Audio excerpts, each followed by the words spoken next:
This podcast contains adult language, descriptions of violence, sexual references, and other possibly offensive themes. Listener discretion is advised. Welcome to this episode of Back to the Story, where friends come together to play Dungeons and Dragons. I'll be your DM, Klouse. Let's get started. How do three paladins of separate gods? But if you ask me what my calling would be, I'd say that of a defender of my friends. I would give my life to see them through. I could have, but I didn't. And every day has been beautiful since. I think I'm surrounded by good things. A cleric on a hunt for redemption. I need it for my friends, family, these people that I love, who have always been the answers to my prayers. Whatever the hell you are. I don't know if deserving has anything to do with anything. A storyteller. And if you ever need me ever again, let me know. And one I haven't figured out yet. I think that would take me a while to find someone more knowledgeable than me. All come together.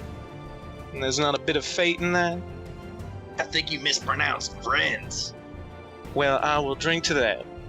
When you see God's rest surrounded by armies, then know that his desolation has come near. Take these wings to Nyessa. Carry them home.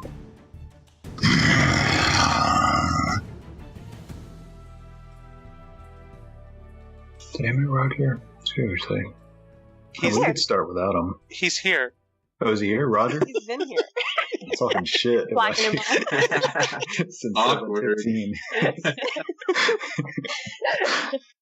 Where's Roger? Why isn't Roger here? And That's Roger's son of just like, Asshole. Well, you guys, do you want to go ahead and start so Katie can get as much game time in as possible? Yeah. sounds great. Everything's set up, so it's all good. Okay. Chapter 39, Kidnapped. Previously, as the Scales finished the atonement ritual for Vesper, Meli attempted to reach out to her friends, and for the first time in months she got through. A bit of sending phone tag led to Meli borrowing the horse Sassafras from her traveling companion Mavis Cassidy. After a ritual of white fire which ignited the horse hooves, Meli began thundering at incredible pace south once more back towards her friends. Back in Briarbridge, Ezekiel, Amsen, Vesper, and Ellory met with Ezekiel's mother, who told them about some of the strange recent happenings in the town, while Ball and Calvin bought flowers, which Calvin used as a reference to make a beautiful bouquet of silver, gold, and bronze flowers. As Calvin worked, Ball spent time at the shrine of Ain at the Temple Terrace, where the Scales reconvened. In the evening, the Scales met with Orzana the Broken Goat, who informed them of the sending note, using it to contact Meli, finding out she had been ambushed and kidnapped by bugbears known as the Blackpaws. Rushing into action, the Scales secured mounts and a wagon, with Ezekiel prodding knight-errant Maggie west for the approximate location of the Blackpaws. Stampeding quickly through the night, the Scales came upon signs of a struggle in the morning, turning off the road and into the woods. We come back to the story here, as the Scales have just pulled off the road, where a trail of boots and a wagon leads into the wilderness. The sun has risen, but struggles to push through a dark, overcast sky. You are exhausted from the lack of sleep and from the ride through the night. What would you like to do? If I remember correctly, we were just about to take a rest, right? I think so. And mechanically, you're not right now exhausted, but you will be if you choose to continue. So it's y'all's choice what you do. We should probably get some rest, but I think we should talk first about what we're planning to do once we get there, so that we know whatever spells we need to have ready, and such. Yeah, that's probably a good idea. Do we want to just throw caution to the wind and just jump in, or do we want to do a little stealth scouting first, or what? Well, if we approach this a little bit like the ship and get me in, I can get Meli out. The rest depends on if we want to do anything else. Because if Ezekiel can ferry me over the wall, as a spider, I guess, Amsen, you can make both of us invisible, right? Yeah. Yeah, I can. Then I can get down there, I can deal with, if she's locked up, I can deal with the locks, and I can thunder step out of there with her. My primary worry with that is just if something goes wrong, it's you on your own in a fortress. Yeah, I don't like that aspect of it, but... Maybe you should take people with you. Amsen can make multiple people invisible, right? I can do... How many people can I do? Hold on. If I may, I think the problem with that is, if I understand how your teleportation magics work, you can only teleport one other. Yeah, I can only get Meli, I can't get anybody else out. What if we provide a distraction? Attack from the front, while you go in from the back. We don't have to sacrifice ourselves, we can simply draw their attention. We can be very loud if we want to be. That's true. And when I pull Meli out of there, I'm definitely going to attract attention of my own. So a distraction would be helpful. Ellory, can you thunderstep where you cannot see? No, I have to be able to see where I'm going, so it might take 2 to get out. Depending on how this place is set up, if it has walls, I'm assuming, I could get up to one of the walls and then back down the other side. But it will take time, so having a distraction of any kind might be worth it. And there's always a chance that in your pause, something may find you. Yeah, that's true. If you take me over the wall, then we could pause at the top and see kind of how things are there. Maybe there's a section where they wouldn't be able to get to me right away that I could jump to first. Maybe. Well, here's a question then. What's our plan after we get Meli to at least relative safety? Are we just gonna run away? Or are we going to do something about this? That is a real good question. Maybe it depends on how many of them there are. But I don't know if we can know that until we get there. If we're willing, perhaps we could spend one spell to cast Sending to Meli in the morning, see what she can tell us, rough numbers, if there's defenses. I know she can't say much, but it might be worth that one casting.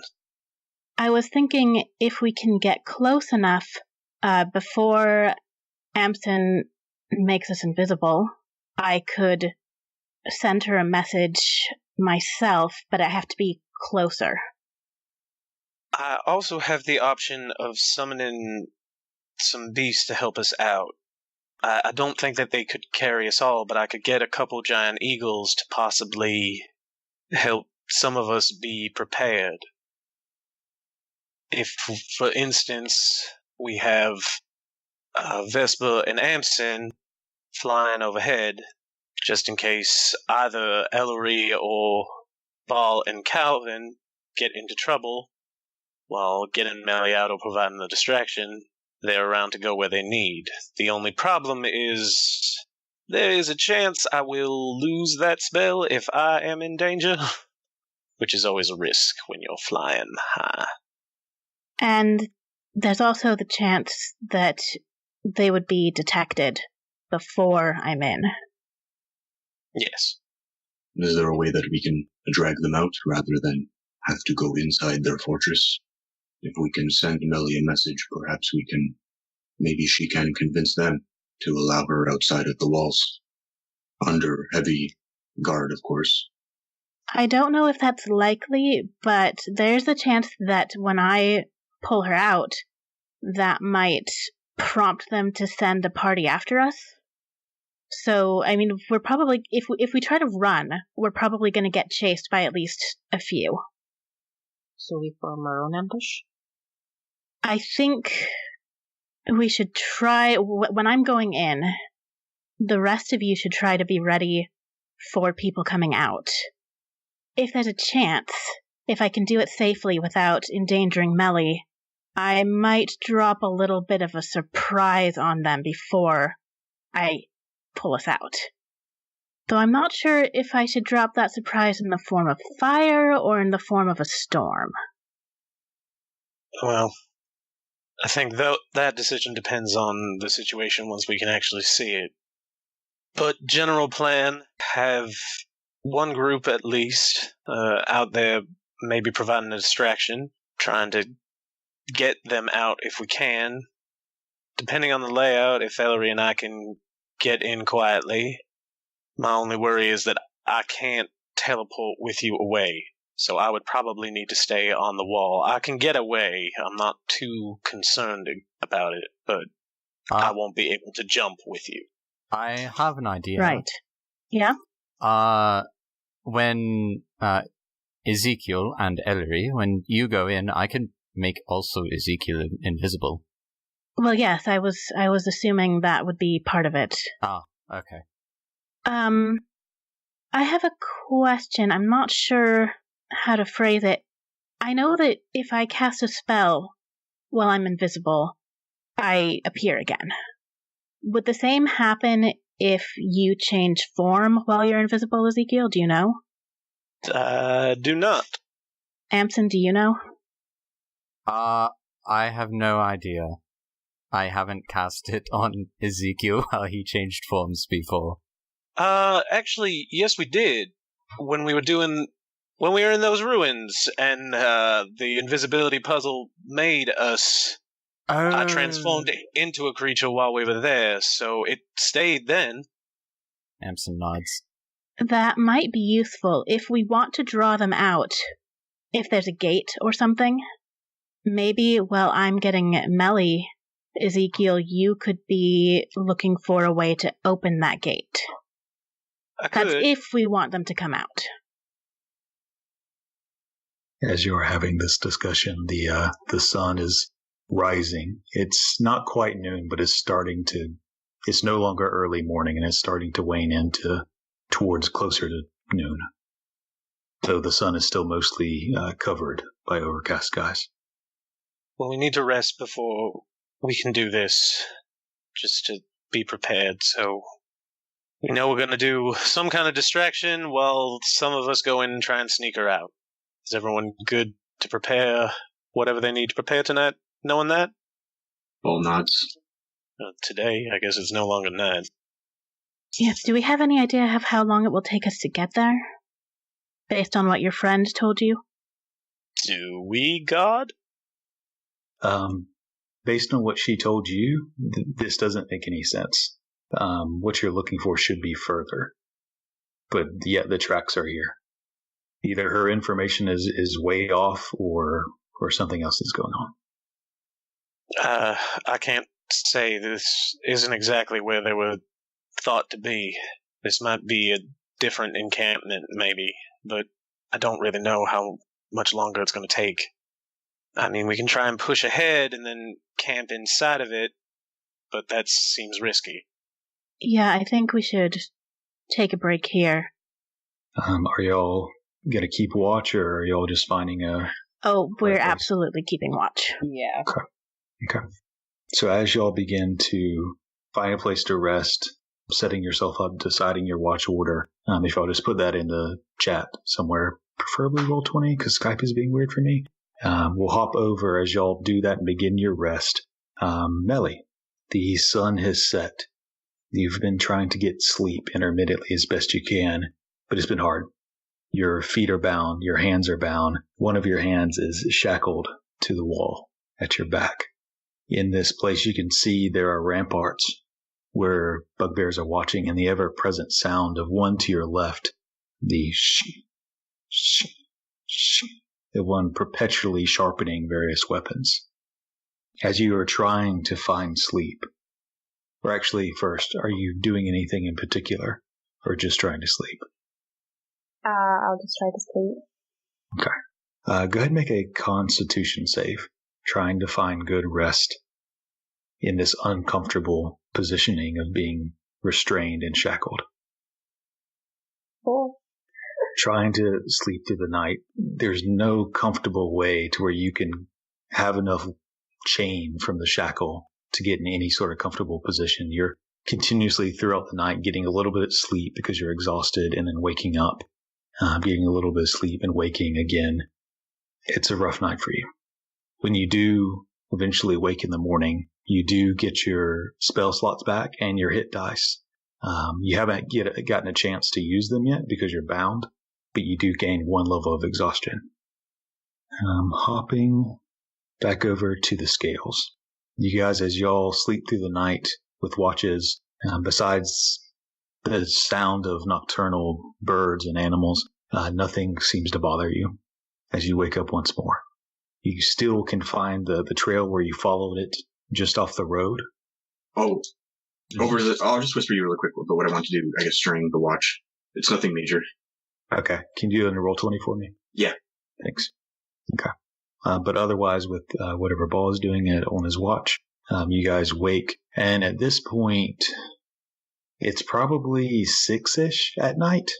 Because it's in the fall, the sun is still up, though it's probably setting in the next hour or two. Let's push on. Try and find this place. So you have the trail before you. Who's leading up, tracking that trail? That'd be me. Okay. We should keep an eye out for traps, right? I actually created a spell for that. How long does it last? It's pretty instantaneous. So maybe we wait till need it. We get close. Yeah. And until then, we'll just have to keep an eye out. So, Ball, you do that. And Ezekiel, go ahead and roll that survival check for me. 21. This is easy. I mean, they're not even trying to cover their tracks. Even if they did, the wagon itself tracks are very easy to follow, especially with this, what looks like recent rains in the past week or so that haven't fully dried up.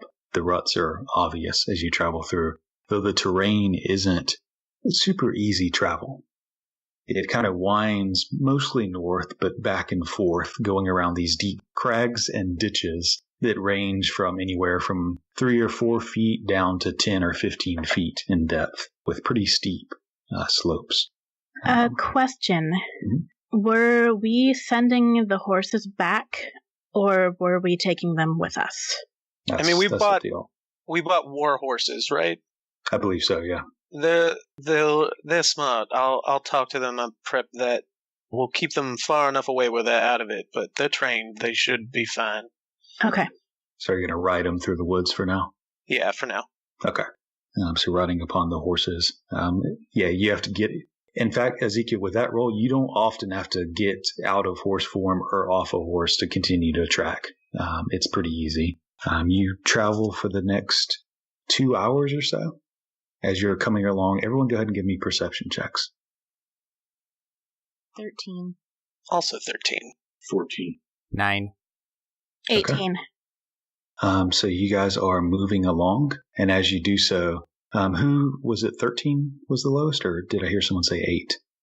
I got a 9. Oh, I had a 2. Okay. So as you are following the traps, walking along, actually you guys are riding your horses still, aren't you? Okay. Suddenly there's a snap and a twist, and Calvin, your horse, jerks as you look down, and a rope is tightened around one of its hooves and is pulling up into the air as you hear this whizzing sound of a rope being pulled. Calvin, make a animal handling check to try to help the horse, who is heavy, from being pulled to the side. That would be a 14. Okay. I'll say with that, this horse is heavy, and though it pulls to the side, you shift your weight and tug on the reins, keeping it in balance as the rope gets only so far before it snaps under the massive weight of you and the war horse. The rope falls down. Ellory, you hear something in the bushes or trees to the right, maybe 20 or 30 feet away. Movement, and then it stops. I'm going to point in that direction and cast mage armor on myself. Okay. It comes on. A second later, all of y'all hear quick sprinting steps away from you. Can I send a firebolt in that direction? You can't see the target. You can send it in the general direction. Yeah. I'm going to try to do that. Okay. Roll with disadvantage. Okay. That would be an 8, so I don't think so. Yeah, it goes and weaves past the first couple trees before slamming into one. I'm going to try and chase it down, presumably still as a horse with Ellory on my back. Yeah. Okay. I would say you'd have to make an animal handling check, but as you're the horse itself, you don't need to. But do make let's say dexterity checks as you're sprinting through, weaving through trees, jumping over some of these smaller ditches in that direction. Look up Warhorse's dex real quick, because mine is miserable, so I'm not using that. +1, great. That's not great. 12! Okay. You sprint off in that direction, weaving through the trees, chasing after this individual. As you do so, you're slowly catching up to the sound, though you haven't been able to spot it yet as they're able to weave quickly. As you're catching up, you can actually see his back as he sprints forth, diving into another bush. You see a camp area in this open field. Or not open field, in this little clearing. It's not huge, maybe 30 feet in diameter, where you see there's a box and some stumps and an old campfire as this bugbear is sprinting through. As you're all kind of moving in this direction, we're going to hop back over to Meli. You can go ahead and take a short rest as the sun rises and a few of the bugbears come over. Or you can take a short rest if you choose in the morning. To roll some hit die. Yep. Okay. As you're doing that, you see 2 bugbear come over. You see one looks different than any of the others you've seen before, wearing heavier armor and has a cloak upon his back. The one standing next to him is an old, kind of chubby bugbear who's using a cane, and in the other hand has roots that have grown into a natural circle that he holds this ring of root. The older one looks at the sheet of paper, the spell scroll you made, holds the root up to his eye and kind of peers through it, looking over the scroll. You're talented, but this isn't what we asked for. Are you sure? I feel like our magic's very different. It could be, but I'm sure this would be much easier on you if you cooperated. Have I just woken up, or have I been working on a spell scroll this morning? You woke up, you kind of took your short rest. Mm-hmm. They brought you a little bit of food, and now they've come over. Okay. So this is the scrolls you made from the other night. Yeah, I just wanted to check if I had my book with me or not. They don't have it yet, but you do see the other bugbears holding it. Okay. Might you want to try again? Sure. I shouldn't have to state the consequences of trying something like this for a second time. I mean, I think I just messed up. I thought I picked the right spell. You know, I've got so many in my book. You're not fooling me. That's all right. Make a fire score. And with that, the other bugbear, they loosen up some of your restraints for your hands. They transfer the shackle from your hand to your ankle, so you're still shackled to the wall, but your hands are free at least, as they give you your book. They give you supplies you need. But this time, the old bugbear and another one, the more important bugbear leaves and another one comes into rotation, but they both sit right next to you and watch keenly. How many is watching for? There are 2. There's the old one, who seemed to be able to at least read or recognize something with the spell scrolls, and then another bugbear you haven't seen before, but he looks not super important. If I start, can I prepare my spells for the day and make it look like starting to make a spell scroll? You can try. I'll say make a deception check. Okay. I'll say at advantage. God. Even with that, as you begin, you look over and it doesn't seem like he doesn't have a book anywhere on him, and you think he might be something different. But as you start, you do the same thing you did yesterday, where you keep looking up and glancing at him. And eventually, so be it. Take it away. And the other bugbear takes your book away and the supplies. Can I Please do something. Sure. When he goes to take my book. You can certainly try. Oh, yeah. Yeah, go for it. What is it? Are my hands unbound? They're currently unbound. How close are both of the bugbears to me? They're within 5 feet. They're right next to Okay, I'm gonna do burning hands on both of them. you. Okay. In my book. Fuck you. So that's a deck save. Yeah. Okay. That's a 9. No, 11 for the basic. And the same thing for the shaman. So go ahead and roll damage. Oh god, I didn't expect this. I think we can all agree that I don't make a decision. So, 12. Oh my gosh. Okay, so they both take 12. Oh my god. And I just want to say, don't come near me again. Okay. So as you do this, they drop the book as the flames roar. The shaman immediately backpedals.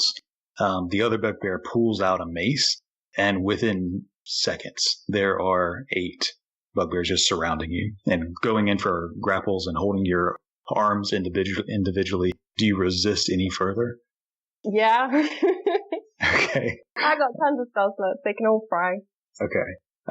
First, go ahead and make a dexterity check at disadvantage. What you got for, or actually it would be acrobatics or athletics. So do you have proficiency in that? They won't be better. Okay. So they storm and grab you, slamming your arms against the back wall, prying the book from your hands, and eventually take your hands and restrain them with rope. And they leave the shackle on your ankle, and then they shackle you again with one of your wrists. So you're shackled twice now instead of once, as they take everything away and move back, with 2 of the bugbears burnt. There are now 2 that are kind of watching you from a distance, as the report you can hear in the background is being told to the one in charge. As that's happening, we jump back to the scales, who are coming along and have just seen a bugbear sprint through the bushes, passing quickly by what seems to be a small scouting camp of some sort. As soon as I have a visual, I'm going to try casting Firebolt again. Yeah, you get one shot off before he goes back behind bushes and cover. Okay. That is 19. Yeah, you hit. 12 damage. 12, okay. It hits him to his back shoulder, almost knocks him over, but he stumbles forth, pushing through the bushes, running past the tree line, as the rest of the scales kind of catching up to Ezekiel and Ellory. You're now in this clearing. What do you do? Do you continue to chase, or do you check the clearing out? What do you guys do? I assume we're still chasing? Ezekiel? Since you're the horse. Yeah, I'm going to keep chasing, because I don't want him to get back there. Okay. A few moments after he goes through the bushes, quietness takes over. Make a perception check. All of us, or? At least Ezekiel and Ellory. And the others, are y'all doing anything in particular? I think we'd be trying to stay together, so if they're chasing up ahead, we might be chasing them, chasing the bugbear. Yeah, okay. That's a natural 20, so 25. And to balance a natural 1, so 8. Okay. So Ezekiel off towards the left. Ellory, you can just hear something to the right, though, as Ezekiel runs to the left. Swearing he hears something. So I'm going to call out to the people behind me. Mm-hmm. Something to the right. Ball looks to the right. You just see woods. She kind of points in that direction, but you don't immediately see anything. Unless you want to go search, you can roll perception. I think Vesper and I and our horse will veer off to the right and start looking over there. Okay. Ball, Calvin? I think I'll use my action to, look harder to perceive. Okay. Perception, sure. Ditto on that. Okay, so perception from everyone. Can I use investigation? You can. It'll be a little different information, but yeah, you can. Cool. That's the 3 for Ball. 15. Amsen got 13 investigation. Okay. So as Calvin, you hear the sound first, a twig snapping. It's a loud enough crunch to where it's not a small animal, it's something heavy. Do you run after it? Do you stand there? What do you do? Yeah, charge. Spear out. Through some bushes, you the warhorse quickly as there's a crag right in front of you. And just to the left, rounding a tree, you see a bugbear in just a few hides and furs with a bow in his hand. There's a drop? There's like a ditch, yeah, and it goes down about 10 feet or so. The bugbear's on your side. He hasn't crossed it. Oh. Is there a way to cross it? You don't see a bridge immediately. I mean, you can try to jump it. It's only like a 10-foot gap, but the bugbear's on your side of it. I would love. Well, I wanted to know if I needed to block any escape routes. I want to kill this turd burglar. Make an attack roll. Making Why are people shaking their heads at me? I want to make a shout, I guess, just a battle cry to alert others that shit's going down. Okay. I didn't roll well. Calvin. What'd you roll? I rolled I don't know what I add to it. It's probably a 12. You strike down fourth. The first strike, he shifts over to the side as it hits into the tree. You get one more attack. As the rest are kind of converging on this location. It's a 14. A 14, yeah, that just hits. Oh, sweet. All right. Cool. What do I add? Where's my stuff? How do we play this game? Okay. That's going to be 10 piercing damage. Yeah, with that, you through his stomach as he can't dodge the second strike quick enough. As you lift the spear, and he kind of slides off onto the ground. Oh, is he dead? Yeah, he's dead. Okay. Well, then that's it. I guess I would just then look around for the next thing. And also, Calvin will shout out, there's a ditch over here. Be careful rushing in. I'm a horse. I can't talk. Never mind. I assume we're still going after the one that we saw. It was the same one. So okay. Yeah, you go to the right and you see Calvin. There's a dead one. Ezekiel was chasing a squirrel or something. He heard wrong. Okay. So you guys are just killed this one. Looks like a bugbear scout of some sort. He does have like an iron helmet with a black ink paw kind of painted on the top. Otherwise, fairly simple weapons and a bow. And there's that camp nearby. Otherwise, you can kind of get back on the trail. I want to look around for signs of any others. Okay. You can make an investigation check or survival, depending on if you're doing tracks or looking for other signs. Let's go with survival because I'm going to be slightly better at that. Oh, another natural 20, so 22. Yeah. You see there are tracks. Not many, but tracks. This looks like probably a scouting post of some sort. Though with a natural 20, interesting enough, though the campfire looks recently used and the stumps look like they've been used to sit on and stuff like that, the chest that's there doesn't seem to have any tracks around it. Like no one has gone over and used it for storage or anything. There's an old wooden kind of chest tucked under the tree nearby. It's kind of out in the open next to the fireplace, but it hasn't been touched. I'm going to point that out. I get the feeling there might be a trap there. If they've been avoiding going near it, they haven't been using it. Can I look for traps? You can make an investigation check. How many is they? I see one body here. How many more might there be? That's a 22 investigation. Looking in all the cracks and crevices of the chest, you see no string or rope or switch or anything on the external apparatus of this chest. It's not locked. Does it have like a wax seal like all the other trapped ones had? Or there's no wax seal. Yeah, you can kind of just barely see a little edge with no rope or wax or anything like that you can see. Yeah. I don't see any. I got caught up listening about the chest. Did you say if I got a sense if there were more?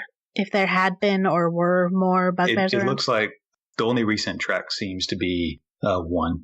Okay. There are other tracks. It looks like there's only maybe one or two people that ever come around here. It's probably just a scouting or patrolling station. Okay. Do we want to take a look or just pass on by and continue on? I don't think we're here for treasure. We're here to find Meli. Yeah. Okay. Yeah. Do we want to take a look and see if this bugbear has any kind of orders or something on him?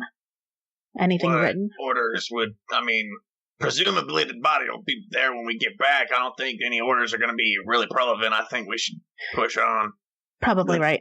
That helmet with the black paw, that might be useful. Do you have an idea?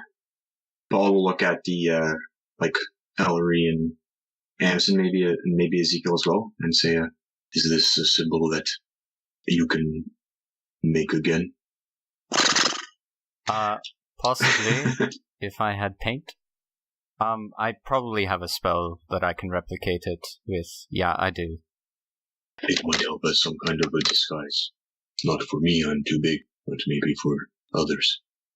We can probably think about it on our way there. Calvin will just grab it and then start walking, then get back on his horse and just start moving on. Yeah, I think it's time to go. Okay. And so as you'll... just want to say I'm going to drop form and start short resting in the wagon because I want both of my beast shapes when we get there. Okay. And I'll say, by looking at the tracks, there is the tracks for this little scout trail. They're faint, they're harder to track, but they are not going in the same direction as the main wagon trail. But you cannot take the wagon down the scout trail. So if you wanted to follow the trail you've been following, you can take your wagon and easily go down it. The other trail is going to be harder to navigate. You definitely can't take the wagon, but those are two options you'd at least know are there. So you taking the main trail so you can rest on the wagon? Do we have any reason to believe that the scout trail would be shorter? You don't know where it is. They both assumed would go into the same place. It's just an option you would know is there. If we take the scout trail, that might take us around to a place where we would be a little less noticed as we approach. Wouldn't it just take us to more scouts? Possibly. I anticipate we'd probably get there a little faster. If he went that way, that's his most direct route to tell somebody something, whether it's more scouts or the main encampment. But I would prefer to have full capability by the time we get there. Yeah. I can make do, but it would make things trickier. Okay, let's take the main trail then. Okay. So as you'll continue along the main trail, hopping back over to Meli, after a bit of arguing and yelling, a couple bugbears come, and they grab you, still restrained, they undo your shackles, and they lead you around into the tower. There's a tower in the top right corner of this place. Inside, there's a small table, really nothing more than a nightstand, and they sit you down on a stump. And in front, they close the door, and then there's the bugbear that seems to be in charge. The two others kind of stand right behind you, holding your shoulders down, keeping you in the seat. So, I'm going to make this difficult. You really only have one choice now. We can take your book. We can find interpreter somewhere else. What you did was foolish. Do you see that? Yes, I see that. He whistles, and a moment later the old bugbear shaman of some sort comes in. I'm going to ask a series of questions. If they're wrong, we'll hang you, and we'll cut our losses, and we'll take what you have and interpret it elsewhere. If it's right, we'll give you a last chance. Is this a deal? Yep. They bring your book out again, and they open it up to the first page, to one of your lower level, probably a cantrip. The shaman looks over with his ring of ash root, some sort of tree root that he looks through it, nods to the commander. What is this? What does this do? You see before you the cantrip of, I don't know what cantrips you have. I have dancing lights, prestidigitation. It's prestidigitation, the one they're pointing at. That is prestidigitation. He looks up at the shaman who nods. Good. Suddenly you hear a smack on the back of your head as one of the bugbears behind you smacks you, dealing 3 bludgeoning damage. Good. Next question. He points to another spell. The shaman looks it over. This time it's dancing lights. And he asks, what is this one? Dancing light. Did I crouch a little bit? Because I'm expected to get hit again. You feel instead a paw kind of rest on your head. And these creatures are big. They're 7 foot, and the creature's palm and limbs are all lanky, and it can nearly palm your head like a basketball. It squeezes a little bit, but not enough to cause any pain. Finally he goes to one of the last pages and points at a complicated spell that you haven't been able to use yet, I don't think. He points at the one magic circle. The shaman looks it over. What is this one? Magic circle? He nods. Circle. Yeah. Well, you get the picture from the name. You've made good choices today. We'll see what choices you make tomorrow. They pull you back up, drag you back over to the shackles again, and shackle you once to one of your ankles and once to each of your wrists that are still bound together.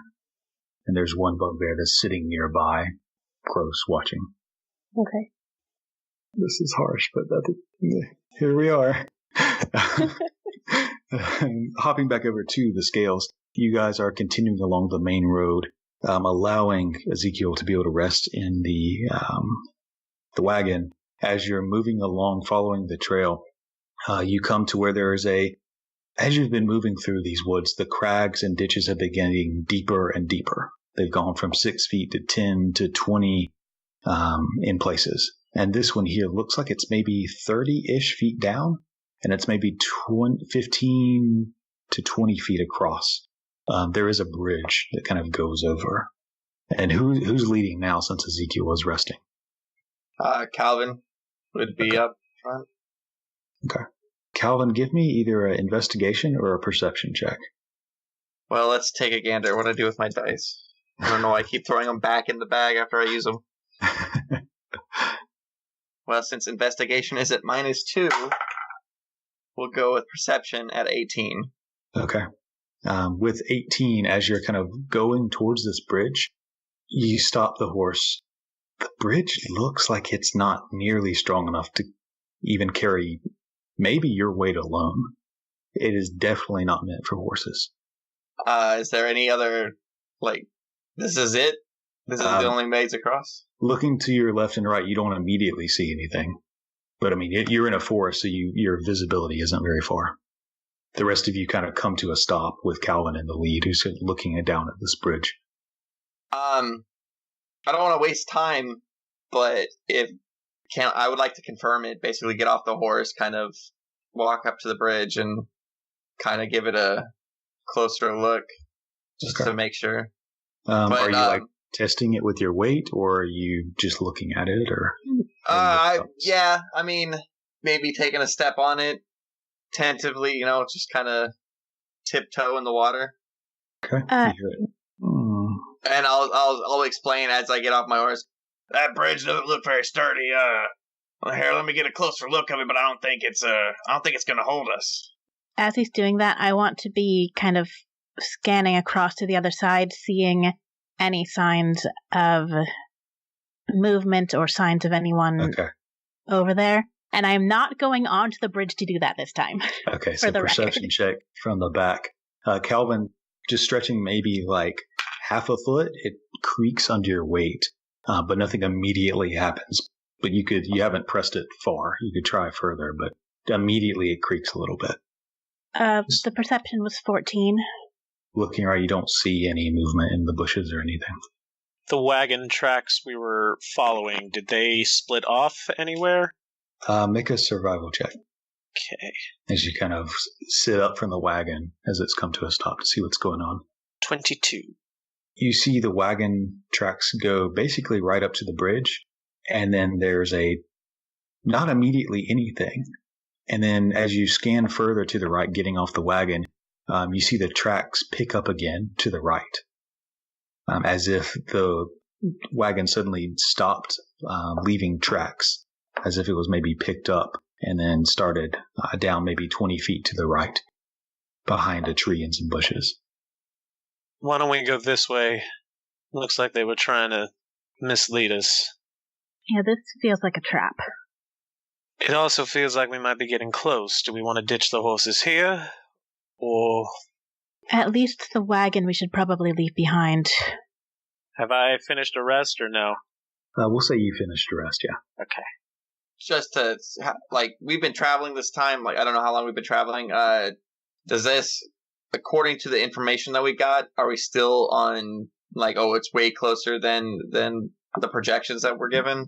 Yeah, you've been traveling for a couple hours, but the projections don't, unless it's a few more days away, they don't seem right. You're seeing a lot more signs than you would expect to see this many days out. Calvin would just reiterate that as we're planning to ditch the cart. Maybe now, in the time, maybe we confirm that before we abandon it. Don't we need it for ball anyway? I might have missed that bit.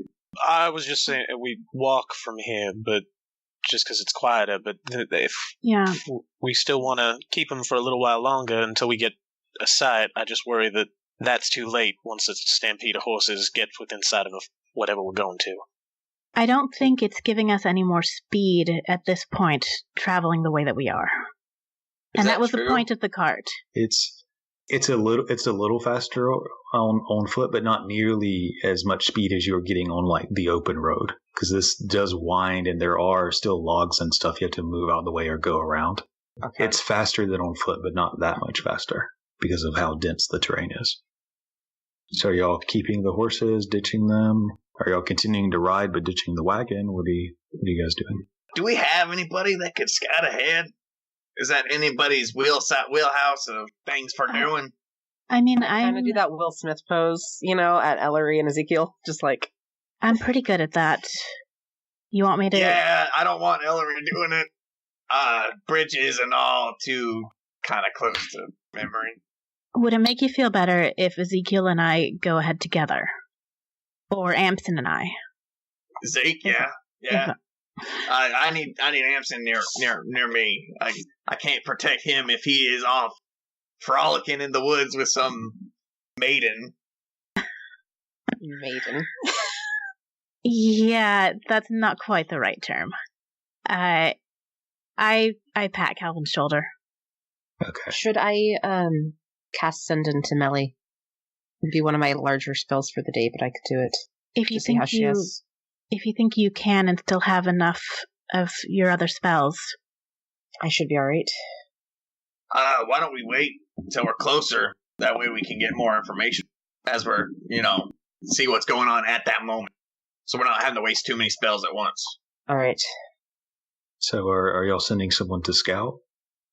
How far ahead do you want us? Because can do it, but again, not in this form. I'd have to take a B shape, and I'd probably just stay in it until we're go time. So if you want me to spider up, and we'll go as fast as we can, leaping through tree tops, scouting ahead, I can do that.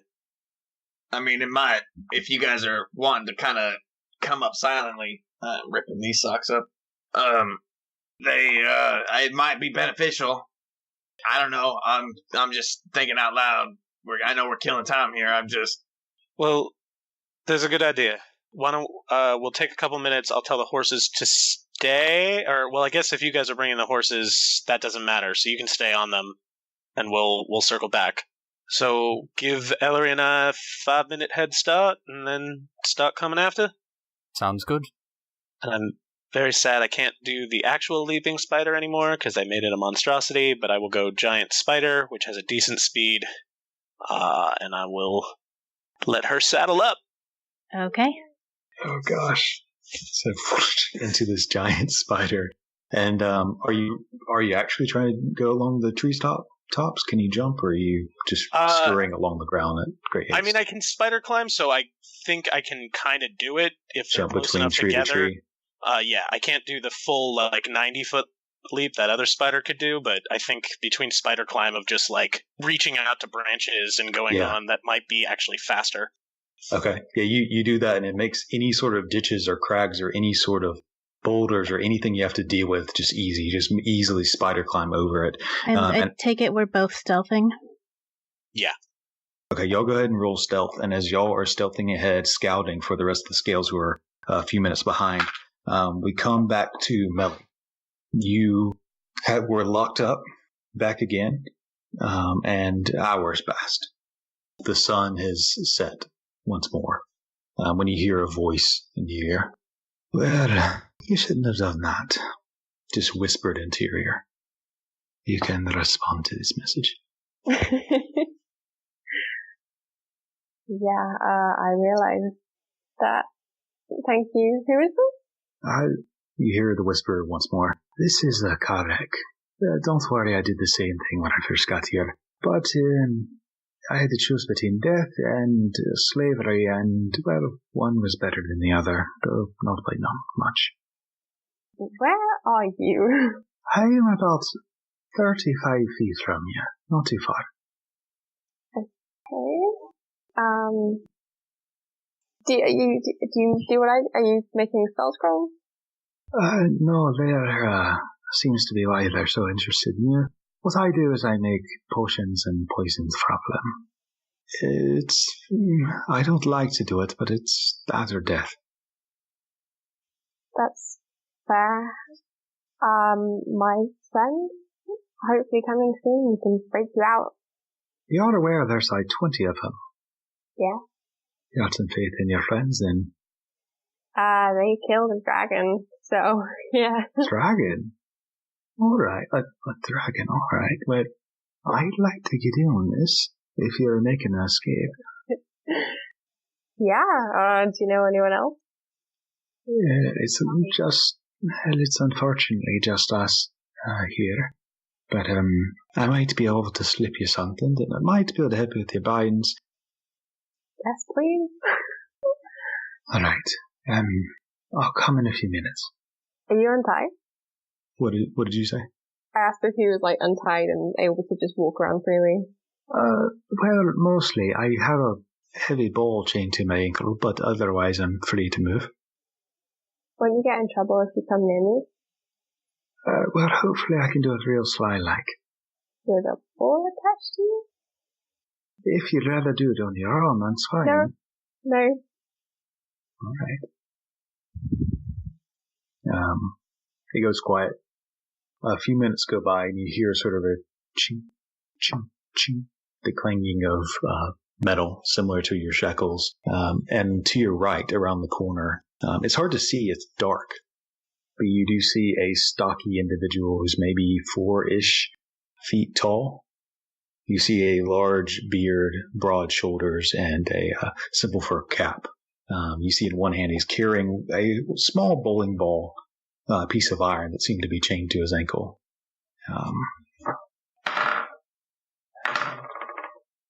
There's as you see something small land to the right of you. The bugbear who's kind of watching you, sitting on a stump, sharpening his weapon, kind of looks up and then kind of goes back down to scraping his weapon. Clearly a dwarf of some sort goes over to the corner, which is the bathroom, stands over there for a little while, makes some noise before leaving back again. And there's a tiny vial next to you. Does it have a label on it? It has something in Dwarvish, yeah. Which I believe you read? That sounds right. I think you learned it from Philosopher Mobius. Yeah. It says acid. Oh, man. Oh, that's cool. Okay. I will pocket it. Okay. No, I'll leave it. Yeah, I won't break out just yet. Okay. So you slip it off to the side. As we go, hop on back to the scales. Wow, stealth. Okay. So you guys staying ahead by a few minutes, quickly spider climbing along the trail. Eventually, after a few minutes, you see a bridge. This one is much more substantial looking than the others. It's like they felled entire trees to lay the foundation for this bridge. It's not very wide or big, but it can fit a wagon and it looks sturdy. Crossing it, you can see where a tree line ends up ahead, slowing down and moving quietly through the boughs of the trees. You begin to see a large gulch that's formed, similar to the crags and ditches you've seen, but much larger. It looks like it goes down 40 to 70 or 80 feet deep in some places, with the same pretty steep ridges. You can see from the tree line, you look up and you see very sparse trees. They look like a lot of stumps where they've cut them down to have clear visibility. And on a plateau, almost central in this gulch, this tall-ish plateau, you see the walls of a fortress. Large red bricks. You see a bit of light kind of streaming up from inside this plateau.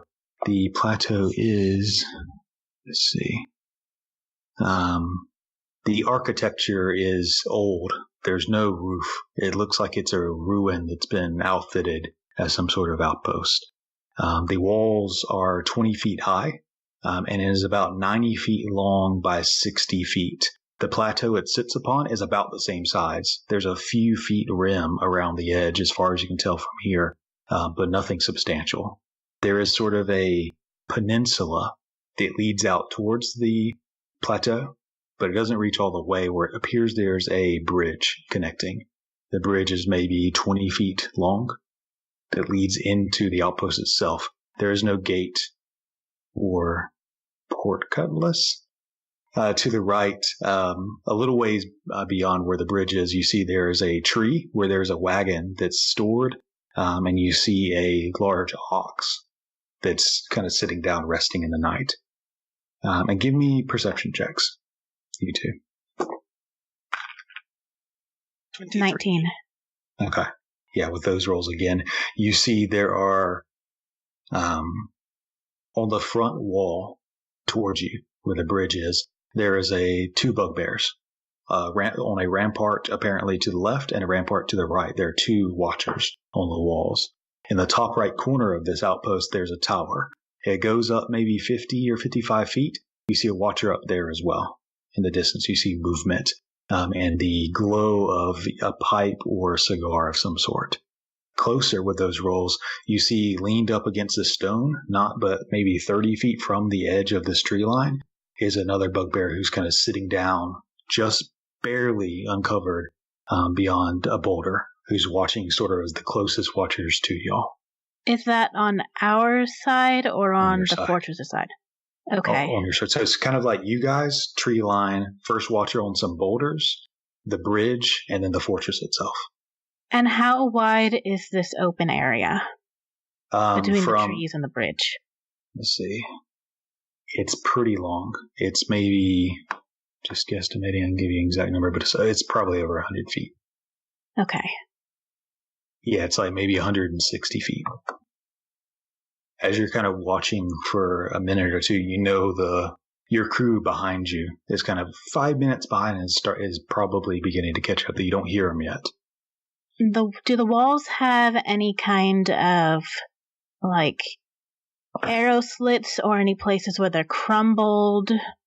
It looks like where the bridge is, it's kind of halfway crumbled. This is semi-ruined. You don't see any arrow slits. Okay. And you don't see any other holes besides the entrance to this post. Okay.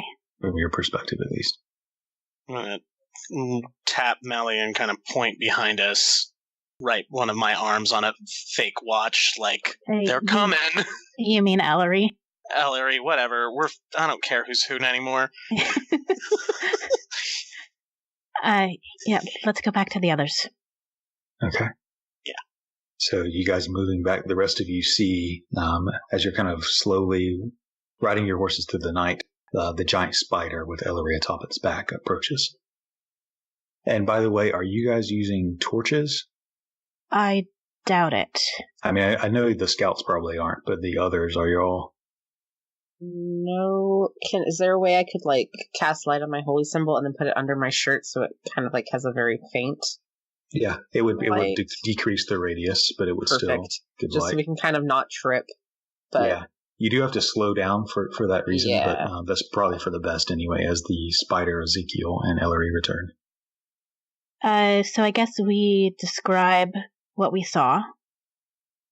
You describe. I'm holding this form if at all possible. So I will describe what we saw. So there's a bunch of cleared land before the fortress. There is a watcher trying to hide, but I spotted him behind a boulder. At least 2 were visible on the walls in front and one at the top of a tower. I don't think that I'm going to be able to get close enough to send a message to Meli before going in, so Vesper, if you can. Yeah, I can do that.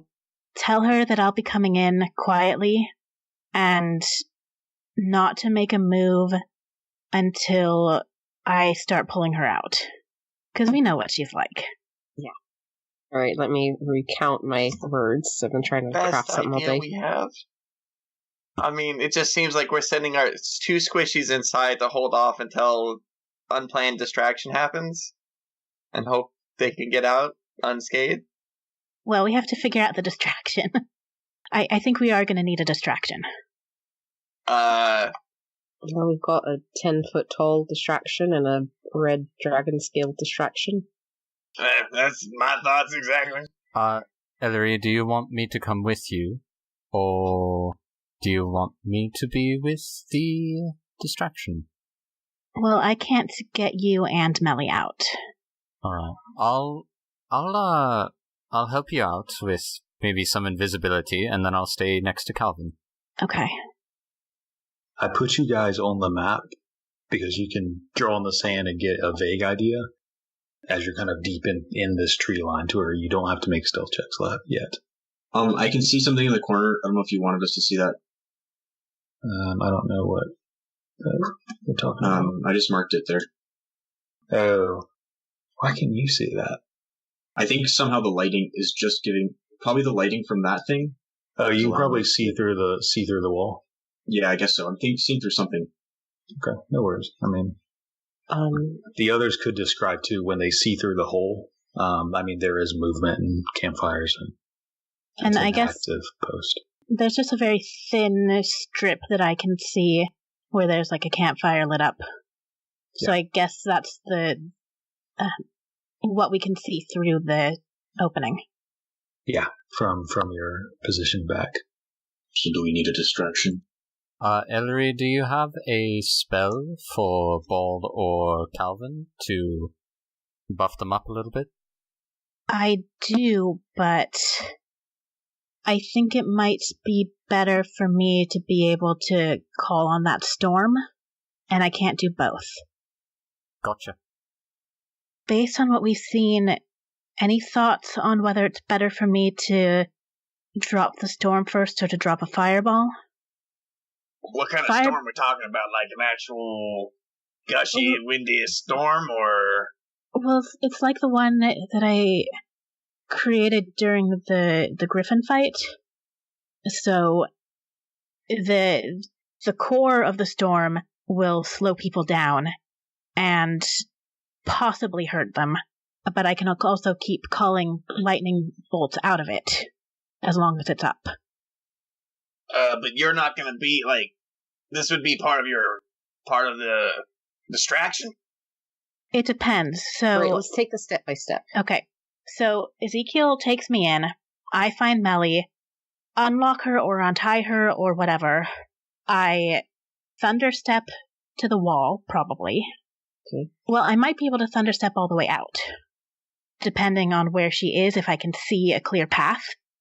If I have to do it in 2 steps, I might, before I take the second step, drop a fireball or the storm.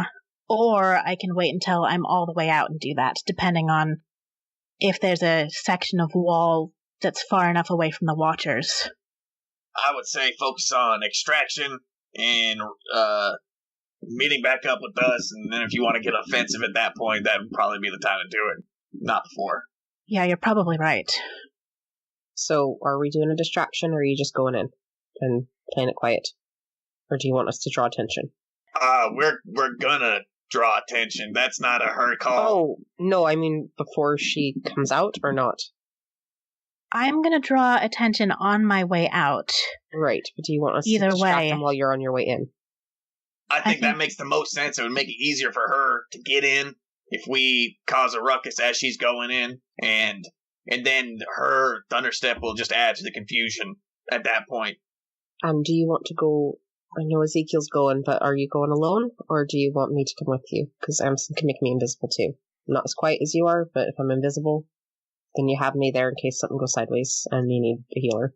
Well, Ezekiel, can you carry both of us? Click I'll once nod. for yes, twice for no. Okay. I'll nod. I'll interrupt and say, then we won't be able to get you out, Vesper. The Thunderstep won't be able to take But both if you and Meli. And I would argue that we'd probably need healing more on our end than on that end. It would be one more step of distraction from the actual getting everybody out. Okay. yeah, Okay. Ezekiel, do you want to call in some friends before we go in? I will just kind of shrug with my spider legs. Hey, Steve, what's up, man? What are you doing? I'm a Gonna spider. go see a movie? I'm not talking as Zeke. I'm a spider. No, I'm just the idea. Like, I'm sorry. Just like, hey, you want to call some friends? Hey, man, want to get a pizza? I don't know how to. I'll wave my hands of magic and then like draw a spider on the ground and then exit out. If you want that, I have to drop form. Okay, then maybe wait. If you think that would be useful, wait until we're already in and out. Might be better to add to the confusion of the escape. Ezekiel, when we go in, I think it would be good if you stay close while I'm getting Meli out, just in case there's trouble, but make sure you stay at least 10 feet away from where Meli is, because when I step out, anything within 10 feet is going to hurt. I'll nod. Okay, so should I message Meli, let her know we're almost there, and ask her, she can reply, so maybe she can tell us how many there are. Yeah, and just make sure that you tell her to stay quiet until I pull her out. Okay. Klouse, can you re-explain, I guess, what we saw?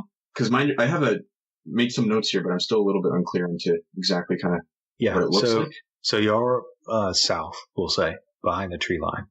There is a diving board-esque peninsula that leads towards this plateau in the center, at the tip of which there's a bridge connecting this central isolated island, this plateau, that's about 70 feet up from the gulch bottom. That is where the fortress is. The fortress takes up basically the entirety of it, and it's 90 feet by 60 feet. So it's long and wide, and the walls go up about 20 feet, and there's a watchtower as a part of this post that goes up pretty high, maybe 50 feet. Okay, and then you said there was a bridge. Was that on the south side? On the south side, yeah, connecting that peninsula to the fortress. But Okay, it's a so we're close to the drawbridge, bridge. and it's not. Wait, was it a drawbridge or? I'm confused. Yeah. So there, as far as what you saw, because you can only see one side of the fort, there's one entrance and there's a bridge. It doesn't look like a drawbridge. It just looks like a wooden bridge. And Meta, y'all don't know this, but Meli does. The bridge I may have described it wrong, but it's not a drawbridge, but it's like they slide it across. There's like bars that let them kind of pull it back into the fort and withdraw it, or slide it forth and extend it across. Okay. And there's a guard on this side of the bridge, in addition to some people on towers. There's a guard that's like 30 to 40 feet from the tree line to y'all, who's still like 100 feet from the fortress, and then there's a few watchers on the walls on the fort itself. And then how long is this bridge? I guess it's like 15, 20 feet. Okay, so if we were to get to the start of the bridge, we basically are 20 feet away from the wall. Yeah. Okay. All right. Okay, that makes sense now. Is there only one tower? There's one tower. It's a rectangle. The tower's in the top right corner. The bridge is basically in the bottom right corner, and the walls are all on the front wall. And is there any kind of sense of like another kind of enclosed space that might not be tower tall, but like some kind of indoors on the other side of the wall? There could be inside that that you can't really see. Got it. You Okay. can't really see. Okay, so does okay. Vesper send her a message now? I would love Before we plan for 7 hours. What, and Ellory? Yes, Meli, what? and Meli has to leave us. Vesper, can you ask if she's inside or outside? Maybe. I know there's a lot. No, I don't think I can fit that in. Okay. Maybe. Oh. Yes. Wait, hang on. I have 2 words that I can fit in. Okay, hang on. Vesper has like a scratch factor, and she's like, I'm going to abuse contractions. I don't like that, but I'll allow it this time. Okay. Like, muches? Like, can I do that? Like, I don't, it's fine. It's fine. I'm not gonna. It's fine. Okay. Don't worry about it. Just do it. Because Zilchek's yelling at me for it, but okay. So I will send to Meli, and I've counted this out. This is exactly 25 words. Are you inside? Outside? Making plan, need to know how much is waiting. Be smart. Safe. Ellory's being quiet will get you out. Distraction coming soon. Meli, you had 25 words. Could you post that in the chat for me, please? Yes. Because I've been frantically typing it and... I'm outside, right? So you put me back where I am before. Meli, you are indeed outside. Most of this entire fortress is outside. There's no roof. The only inside was the bottom of the tower where you saw the commander, and he interrogated you. And there's also some tents in there as well, but everything else is outside. How many have I counted? Give me a perception check or investigation.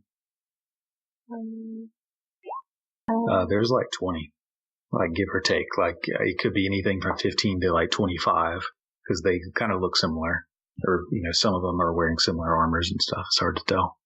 Is bugbear's one word or two? It's one, right? It's one. It's fine. I'm not going to be a stickler today. Okay. I'll send back. I'm chained up outside. There are 20 bugbears. I've made a friend who we also need to save. I'm always smart. That's it. You watch Vesper go on a little face journey as she's like, All right. She's outside chained up. And she says there's someone else in there that needs to be rescued as well. Fuck. Another prisoner. Ezekiel, maybe you can carry the other prisoner? Good dull shrug. Oh, like, I don't know. I'm going to be an invisible spider. I will do what I can. Did she... Sorry, I skipped part of it because the chat was going. Did you say how many there were? Yes, she did. 20. There are about 20 bugbears. And she says she's always smart. True, but not always safe. Okay. I think we're as ready as we're going to be. Okay. As you'll begin to initiate your actual plan, go ahead and roll initiative for me, and then take like a 2-minute break for a bathroom. We're going to try to skip our break until Katie has to go. So just go ahead and roll initiative, go to the bathroom real quick. Bad initiative. And we'll begin this. And please put in the Roll20 chat for me, because Skype is being read for me. Hey, we're all doing bad initiative. Hell yeah. Hey, Calvin, if you're still there. Dex this time. And I don't. Calvin, what we might want to, I don't know how it works. Can you hold your action or defer your turn until it's my turn? That way I can thunderstep and then you can do your thing right away. I was gonna, I guess that works. And then we'll still have to take out that guy that's at the start of the bridge before we can even do our distraction. Yeah, so I'm not going to drop y'all straight into initiative, but we'll have it so whenever it goes live, it goes live. Klouse, what are the rules if, let's say someone has a great initiative roll, but they want to go after someone else? Can they defer their initiative? You can either hold an action, in which point you define a trigger, like I'll attack them when they come close, or I'll cast a spell when they come close. In which case you have to use your action to perform the action you said you would. You can also hold your action, but you can't. It means that's your permanent place in an initiative now. So if you say, I want to wait until, whoever goes, Meli goes, you go after that person. You can't go sooner once you say that. I'm fine with that. I'm fine. Okay, but then doing that, I guess you can do your action, bonus action, and all that stuff. Yeah, effectively your turn just moves down, okay. But it's permanently down. So, Calvin, maybe we can do whatever buffs we want to do, and then do that? Right. Okay. This could go well, it could go not well. We'll see. I'll blame you if it doesn't. That's fine. I'm down. If it goes... Wait. Does that mean if it goes well, I'll get most of the credit? No, that's not how it works. I get the credit for the good stuff. You get the credit for the bad stuff. That sounds like a fair trade. Heads, I win. Tails, you lose. So Ezekiel, your dexterity score is 16? Right now, yes. And Vesper, your dexterity score is? 16. Okay, who goes first? Y'all's choice. Ezekiel, he's going in first. Okay.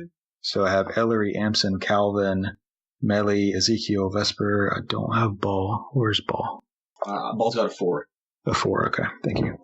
now that we have this order, you guys have kind of moved up into the tree line. You're still a ways back from it. You'll have to get stealth checks to get closer. So you're like 30 feet back into the trees. So if you want to prep and get closer, you have to make stealth checks. But that watcher is tucked into some rocks not far from the tree line. So it really depends on what you guys want to do. So the edge of the tree line is like at the very south of this map. So maybe under Ball's breath, Ball will say, we should prepare ourselves and then strike on the watcher. I'm gonna take a second to step away from the group, hold onto my locket, and what's the weather like right now? You're thunder kind of crack across the sky, rumbling and deep but distant, miles away. Okay. But it's still a slow, light drizzle, nearly a mist, begins to fall. It's not heavy, but still rain comes. Okay, I'm going to look in the direction of the thunder, hold onto my locket, and say, hey, so, Voltimeri, we're going in to get our friend back. Please be with us. There's a of heat lightning that lights up the sky miles away in the distance. Thank you. I was just going to say that I'm ready to go. Okay. So you guys, are you all going to stealth up to the tree line, or just a couple people are?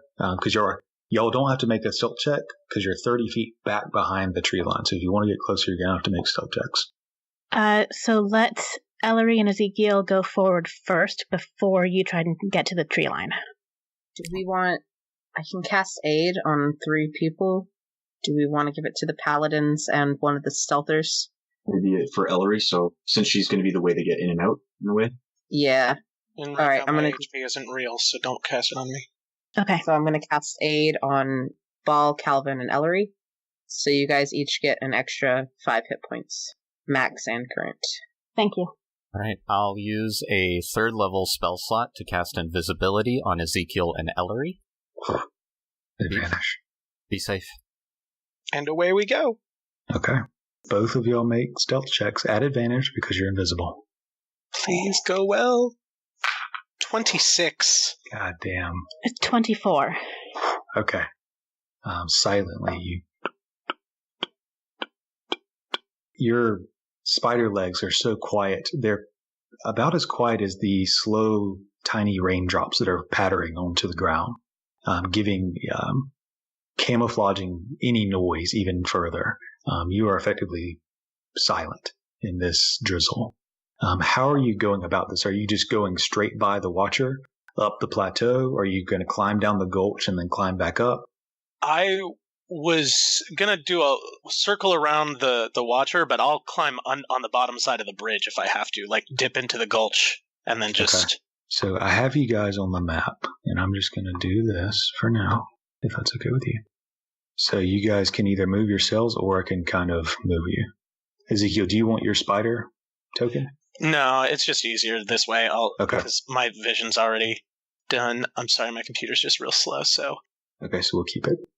Alright, so we'll be going, take a wide berth, kind of around the right, to go here. Let me move. And then, I guess I'm going the wrong way, but just kind of following till I can see things. And you can see that watcher is just leaned up against the stone, looking out towards the tree line and around, but is relaxed, doesn't see anything. You see this tree. You see a wagon that's hooked up or is just kind of being stowed, and an ox that's chained to that tree that likely was pulling the wagon. And the black line is the dip into the gulch, I'm assuming? Yeah, and it gets higher the further you go towards the fortress. Yeah. So it's maybe 50-ish feet here. It gets close to 60 or 70 at the fortress itself. All right, so I'm going to crawl along the side if I can and get to there. And then I guess we're gonna hop right across. I'll crawl on the underside of the bridge and then onto the wall on the other side and come up on the wall. Okay. There was that, but I can't actually see where that token is, so if I saw that watcher, I will avoid him, so I guess I'll go down this way. I can't really see where he's placed until I move beyond the wall. I'll move you so you can see. And then I'll kind of, as you're here, I'll go ahead and give you a describe, and we'll move you over a little bit more. Okay. So you climb, clinging to the bottom of the bridge, hitting the central plateau upon which the fortress is. You can climb along the wall to the left, climbing up the plateau, and then upon this red old brick. This architecture seems vaguely familiar to you, Ezekiel, but you're not sure how. As you get to the top edge, you look over and you see to your right, there are ramparts made of wood where there are 2 watchers. To the left of the bridge, there's a rampart where stairs lead up, and there's 1 watcher there. To the right of the bridge, there's a smaller rampart there where a ladder leads up. You can see it's a big rectangle.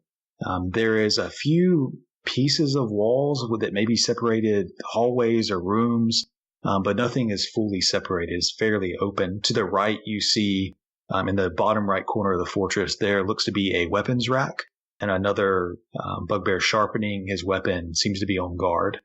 Down the left wall, you see a stored wagon, a hole where you smell a foul odor coming from, probably a bathroom, and a couple of tents. There's a wall separating kind of middle-ish, separating the south part of the fortress from the north. Around the north side, you can hear and see some bugbears camping around a fire. And on the southern side of that separating wall, you see Meli, who is chained up. Seems to be awake now since she recently heard Vesper's message, but doesn't notice you. So I'm going to post up right in that corner. I'll get low enough so Ellory can hop off. And then I think I'm just going to crawl back up about halfway up that wall and wait for our distraction to arrive. Okay. Okay. So I'm going over towards Meli. I put my hand... Mm-hmm. I'll say, since you're entering into this fortress, go ahead and give me another stealth check. Still at advantage, but now that you're in a fortress with 20-ish bugbears, just another check here. 21 this time. Also 21. Okay. The watchers on the wall don't seem to notice you. They continue to look south, scanning around. Does anyone seem to be looking in the direction of Meli? Looking around, the bugbear to the very right, where the weapons rack is sharpening his weapon, but he kind of every minute or so kind of looks up and then kind of goes back down, just sharpening the weapon. Okay. So I am going to very carefully put my hand on Meli's shoulder and just hold it there. Meli, make a wisdom save. I'll say. At advantage, you know your friends are coming. Okay. So you feel the sudden touch on your shoulder. You don't let out any whelp or scream. You kind of shake at first. The bugbear sharpening his weapon, the guard kind of looks up, squints his eyes, and then goes and looks back down. You manage to quell any sort of flinch or peep that might alert any of the bugbears. And how is she bound to the wall? So she has rope binding her ankles. She has rope binding her wrists together. She also has iron shackles, one around her ankle, and then one binding each wrist. So she has 3 metal shackles, looks like there's locks, and then just regular rope as well. She's pretty heavily restrained. Can I mouth acid at her and look the pocket where the acid is? Yeah. Okay. I'm going to reach into her pocket and pull out the acid. Yeah, reaching in, everything's empty except for there is a vial, a small vial with some dwarvish script on it. And I'm going to wait until I hear thunder. Okay. From the storm or from distraction team? From the distraction. Yeah, I feel like we would have been going right about then. Okay. So as the SEAL Team 6, Spider Team 6 moves in, the rest of the scales are in the tree line, but you're still 30 feet back from the line. So are you guys stealthing up or just charging forth? What's your game plan? I'd like to think we would stealth up on the first guy and then go from there. So maybe, unless someone says otherwise, before that happens, I'm going to put my hand on Calvin's shoulder. Whatever works, buddy. I'm going to cast Shield of Faith and say, for Meli. Okay. Yeah, I reciprocate. We're Shield of Faithing each other. It's not as erotic as it sounds. How close are we to this guy? Well, you have to get to the tree line first. So if you're stealthing as close as you can get, go ahead and roll stealth rolls. And then with my action, I'm gonna dig out of my bag and put on my Oni mask. Okay. That gives me dark vision. Okay.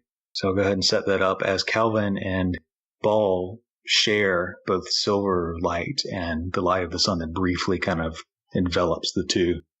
As you'll begin to stealth forward, go ahead and roll those stealth checks.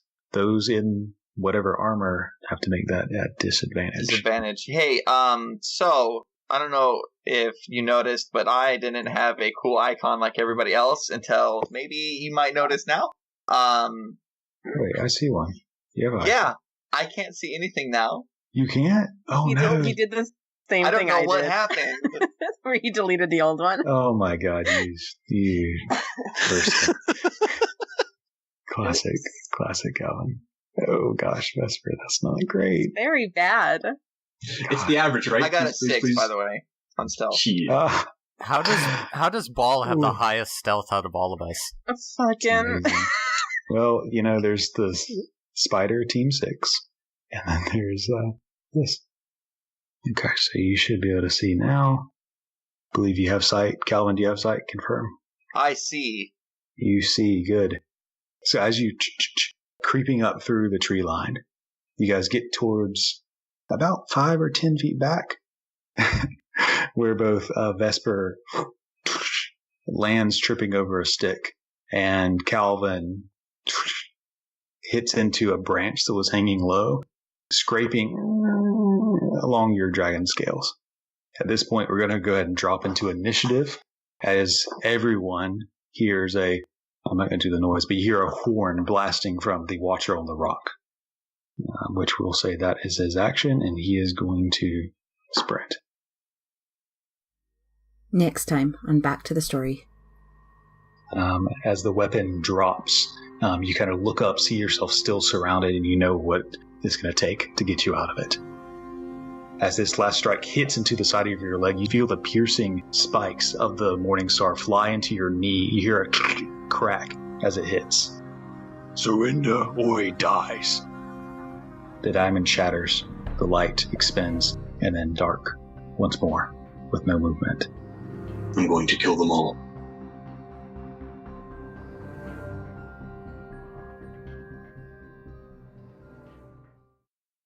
For part 2 of this episode of Back to the Story, you can find it on Stitcher, Google Play, Player FM, or TuneIn. We also have a YouTube channel called Back to the Story, an actual play podcast. If you'd like to support the show, feel free to buy us a coffee at ko-fi.com/backtothestory.